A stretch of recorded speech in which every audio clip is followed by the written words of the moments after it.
दोस्तों आखिर क्या है वाटर वॉर, किस तरह चाइना कर रहा है पानी का हथियार की तरह इस्तेमाल, किस तरह वो भारत को नुकसान पहुंचाता है और अब क्यों भारत का डैम देखकर चीन की हालत खराब हो रही है। क्या है आखिर भारत की चीन के खिलाफ स्ट्रेटजी, कैसे भारत इस वाटर वॉर में चाइना से निपटने वाला है, जानेंगे दोस्तों आज की इस वीडियो में ऐसे ही सवालों के जवाब। तो बने रहिए एंड तक हमारे साथ। दोस्तों जुलाई का महीना शुरू हो चुका है और जैसा कि हम जानते हैं कि हमारे यहाँ का सीजन सर्दी, गर्मी और बरसात के सीक्वेंस में आता है। तो जून के साथ ही गर्मी का मौसम लगभग एंड पर है और बरसात का जो मौसम है वो शुरू हो चुका है और मानसून भारत में भी आ ही चुका है। भारत में बारिश की बात की जाए तो मोटे तौर पर भारत के कुछ हिस्से ऐसे हैं जहाँ पर बारिश के साथ साथ बाढ़ की भी आफत आती है। जिसे फिलहाल की बात करें तो भारत के नॉर्थ ईस्ट पार्ट को इन दिनों भारी बारिश का सामना करना पड़ रहा है। भारत के इस हिस्से में आपको बता दें कि असम एक ऐसा राज्य है जहां पर लगभग हर साल लोगों को बाढ़ का सामना करना पड़ता है और कई बार तो लोगों के पलायन की नौबत भी आ जाती है। अब इस बाढ़ के पानी का होता क्या है ये भी जान लेते हैं, क्योंकि जब भी भारी बारिश होती है तो पानी गांव और शहरों में आखिरकार नदियों में जाता है और फिर उसके बाद समुद्र में। लेकिन दूसरी तरफ हम ये भी जानते हैं कि नदियों पर हम इंसानों द्वारा डैम भी बनाए जाते हैं जिनमें बिजली उत्पादन और एग्रीकल्चर जैसे दूसरे कामों के लिए भी नदियों के पानी को रोका जाता है। लेकिन क्या आप जानते हैं दोस्तों कि इस पानी का इस्तेमाल हथियार की तरह भी किया जाता है? नहीं समझे? चलिए थोड़ी देर में आप सब समझ जाएंगे, बस वीडियो को बहुत एंड तक देखिए और चैनल पर नए हैं तो प्लीज चैनल को सब्सक्राइब करके बेल आइकन प्रेस करें जिससे आने वाली वीडियोस आपसे मिस ना हो। तो आइए जानते हैं आखिर पानी का इस्तेमाल वेपन की तरह कैसे किया जाता है। दोस्तों जिस तरह भारत के नॉर्थ ईस्ट हिस्सों में भारी बारिश हो रही है उसी तरह भारत के बॉर्डर में लगे चीन के हिस्सों में भी भारी बारिश हो रही है। लेकिन फर्क ये है कि चीन इस पानी का इस्तेमाल कई बार भारत के खिलाफ हथियार के तौर पे भी कर चुका है जिसकी भारत को भनक भी नहीं लग पाती है। अब ये जान लेते हैं कि चीन ऐसा करता कैसे है। देखिए जैसा कि हमने बताया कि जब भी बारिश का मौसम आता है तो नदियों में पानी जो होता है वो बढ़ जाता है।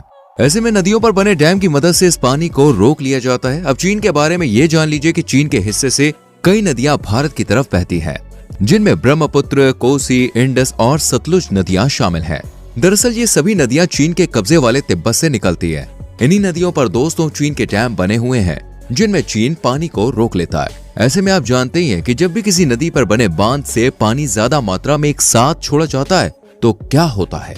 आपको बता दें कि ऐसा ही कुछ किया था चीन ने 2018 के दौरान। चीन ने ब्रह्मपुत्र की सहायक नदी सियान में काफी मात्रा में एक साथ पानी छोड़ दिया था जिसकी वजह से नॉर्थ ईस्ट के कई राज्यों को बाढ़ का सामना करना पड़ा था।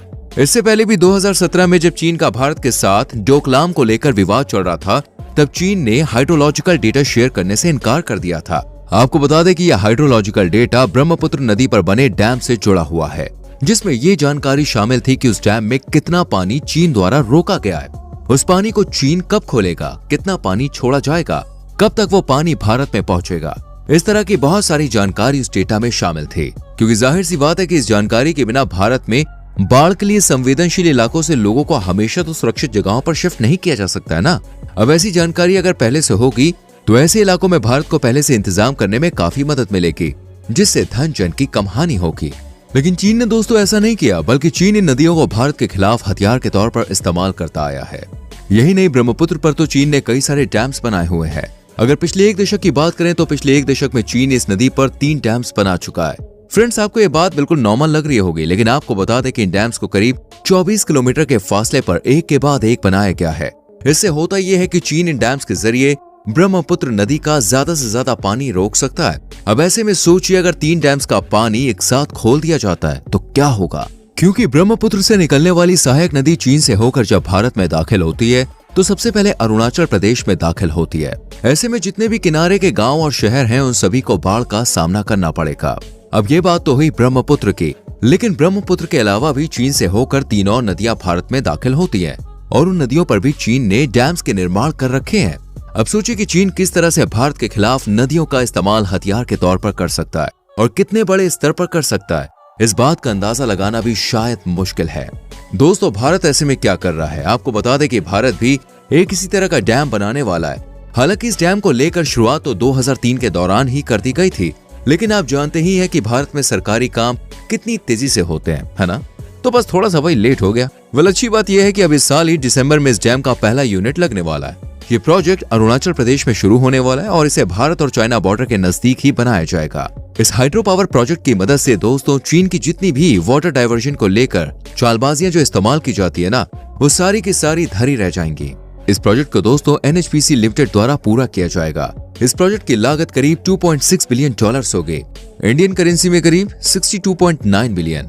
आपको बता दें, इस प्रोजेक्ट के पूरा होने पर सबसे पहला फायदा होगा बिजली उत्पादन में, क्योंकि इसके जरिए 2 गीगावाट की बिजली का उत्पादन होगा। अब ये भी जान लें कि इसे अरुणाचल प्रदेश में कहाँ बनाया जा रहा है, क्योंकि इसे सिर्फ बिजली उत्पादन के लिए तो नहीं बनाया जा रहा है। इस डैम को दोस्तों सुबनसिरी लोअर हाइड्रोलिक प्रोजेक्ट नाम दिया गया है, क्योंकि इसे सुबनसिरी नदी पर बनाया जा रहा है। ये नदी ब्रह्मपुत्र की सबसे बड़ी सहायक नदी है।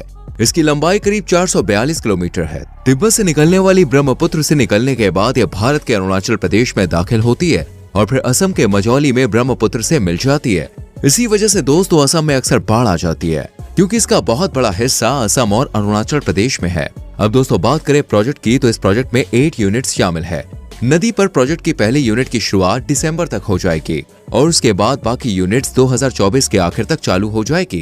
तो इसके बाद दोस्तों जैसा कि हमने बताया, चीन चाहे जितना भी पानी इस नदी में एक साथ छोड़ दे, उस सारे पानी को संभाल लिया जाएगा। किसी भी तरह की ना तो धन हानि होगी और ना ही जन हानि। अब एक मजेदार बात ये भी जान लीजिए कि अगर भारत इन सभी यूनिट्स को क्लोज कर देता है और पानी को रिलीज नहीं करता, तो अब तक जिस तरह चीन भारत के लिए मुसीबत खड़ी करता आ रहा है, इस प्रोजेक्ट के बाद भारत भी चीन के लिए समस्या खड़ी कर सकता है, क्योंकि भारत की तरफ से पानी को ना छोड़ने की सूरत में ये पानी इतनी मात्रा में जमा हो जाएगा कि फिर चीन की तरफ से छोड़ा जाने वाला पानी भारत की तरफ बढ़ेगा ही नहीं। ऐसे में नदी का सारा पानी चीन की तरफ ही रास्ता तलाशेगा, जिस वजह से चीन के पानी से चीन में ही बाढ़ आ जाएगी।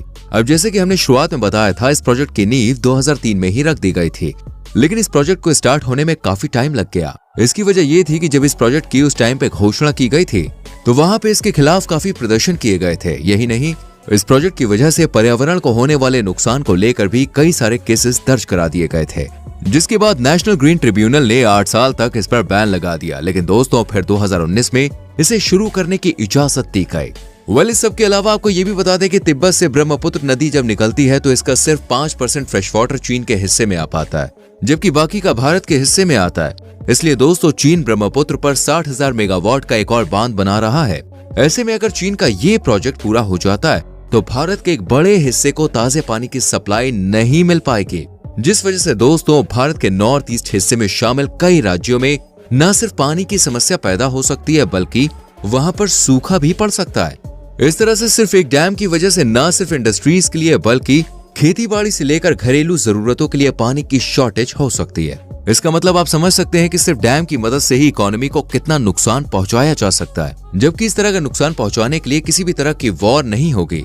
आपको हमारी ये वीडियो कैसी लगी हमें कमेंट करके जरूर बताइए। वीडियो को लाइक और शेयर भी करें। आने वाली वीडियोस को देखने के लिए चैनल को सब्सक्राइब करके बेल आइकन प्रेस करें, जिससे आने वाली वीडियोस मिस ना हो। मिलते हैं अगली वीडियो में। Till then bye bye, take care.